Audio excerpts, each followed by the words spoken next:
Di Kabupaten Batang terjadi fenomena yang unik di mana seekor kambing betina melahirkan anak kambing dengan kepala seperti manusia.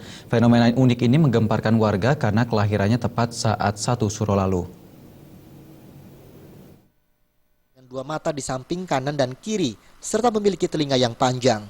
Namun di Kabupaten Batang, warga desa Bringo, Kecamatan Wonotunggal digemparkan dengan kelahiran seekor kambing yang unik, di mana kepalanya tidak lonjong seperti kambing-kambing lainnya.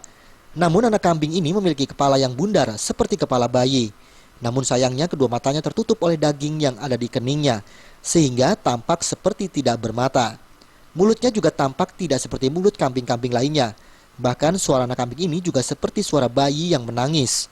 Lebih-lebih anak kambing ini lahir tepat pada tanggal 1 bulan Syuro kemarin, yang menambah kambing ini disebut-sebut sebagai kambing keramat.